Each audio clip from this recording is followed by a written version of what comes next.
विद्यार्थ्यांची भेट घेतली, आंदोलनात सहभागी झाला, काय यांचं म्हणणं आहे आणि सरकार यांना उत्तर देताना दिसत नाहीये? ज्यांची जी मागणी आहे ती पहिल्यांदा ऍडव्हर्टिजमेंट देण्यात यावी, जेणेकरून रिसर्च करणारे फेलोज आहेत त्यांचं रजिस्ट्रेशन होऊ शकतं, पहिली मागणी आहे। दुसरी मागणी आहे की यांना असताना जी स्कॉलरशिप मिळाली पाहिजे ती मिळालेली नाही आणि शासन ज्यावेळेस सुरुवात करेल त्यावेळेस ती महिन्याच्या महिन्याला मिळाली पाहिजे असं आहे। तिसरं जे आहे ते कॉमन कोड ऑफ कंडक्ट या सगळ्या तिन्ही याच्यामध्ये असावा, तर तोही ताबडतोब शासनाने करावा, अशा ह्या तीन मागण्या यांच्या आहेत की ज्याला आता असताना पाठिंबा। तुम्ही म्हटलं की परिस्थिती आता नेपाळ आणि बांगलादेश सारख्या याच्यामुळे सरकार त्या बाबतीत करेल, पूर्ण राज्यकर्ता हा पूर्णपणे घाबरलेला आहे, सत्ताधारी राज्यकर्ता हा घाबरलेला आहे। तेव्हा त्या विद्यार्थ्यांना सल्ला असा दिला की यांच्या घाबरटपणाचा असताना फायदा आपण घेतला पाहिजे आणि तो घ्यायचा असेल तर मंत्रालयासमोर आपलं उपोषण सुरुवात केलं पाहिजे। पुण्यामध्ये उपोषणाला बसल्यामुळे 3 दिवस झाले, साधं पोलिसांनी दखल सुद्धा घेतली नाही अशी परिस्थिती आहे। जेव्हा दखलपात्र गुन्हा हा आपण केला पाहिजे आणि दखलपात्र गुन्हा हा करायचा असेल तर मंत्रालयासमोर शांततेने इथे जसं आंदोलन चाललंय तसं तिथेच आंदोलन करायचं। सर तुम्ही जे म्हणताय की नेपाळ सारखी जी परिस्थिती आहे ती उद्भवू शकते का आपल्या देशात, मला असं वाटतंय? 2 महिन्यामध्ये मला दिसते हे जर राजकीय सुधारले नाही, 2 महिन्यामध्ये मला दिसते।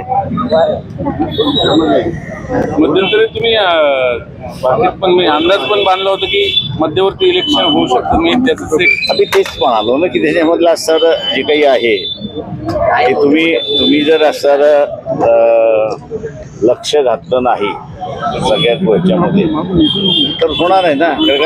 कारण परवा दिवसाचं असणारं जे प्रेस मीट घेतली त्याला कुठल्याच चॅनलवाल्यांनी दाखवलं आणि त्यामध्ये असणारं हे जे आपले कालची बोलणी आपण बघितली अमेरिकेच्या प्रतिनिधी बरोबर झालेली, आज ती सांगण्यात आली की अनऑफिशियल होती। याचा अर्थ भारतीयांना गंडवण्याचा भाग चाललाय असं मी त्या ठिकाणी मानतोय, फसवण्याचा नाही तर गंडवण्याचा भाग चाललाय अशी असणारी परिस्थिती आहे। 50% टॅरिफ हे जर कमी झालं नाही,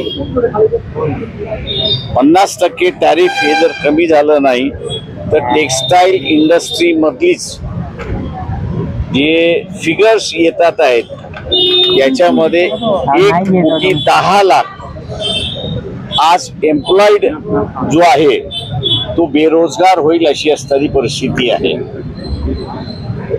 जेम इंडस्ट्री जी आहे, या ज्वेलरी अँड जेम इंडस्ट्री जी आहे, सुरत त्याचं असणारं सेंटर आहे, या सगळ्या ह्याच्यामध्ये जे बेरोजगारी वाढेल ती असं म्हटलं जातंय की 15 लाखाच्या आसपास आहे अशी असणारी परिस्थिती आहे।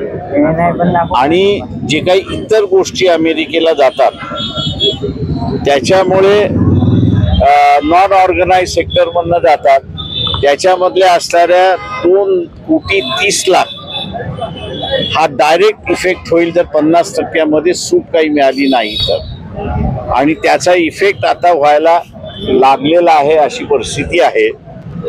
या इंडस्ट्रीज ज्या आहेत त्यांना आपण काही सवलत द्यावी असा सरकारने विचार करायचा ठरवला तरी त्यांना शक्य नाही अशी परिस्थिती आहे।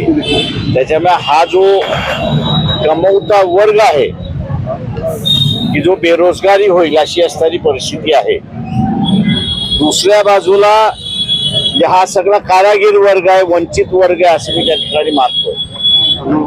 दुसरा जो आहे तो म्हणजे व्हाईट कॉलर, आणि तो IT सेक्टर मधला असणारा व्हाईट कॉलर आहे, प्रचंड मोठ्या प्रमाणात असणारा तो कामाला लागला अशी परिस्थिती आहे।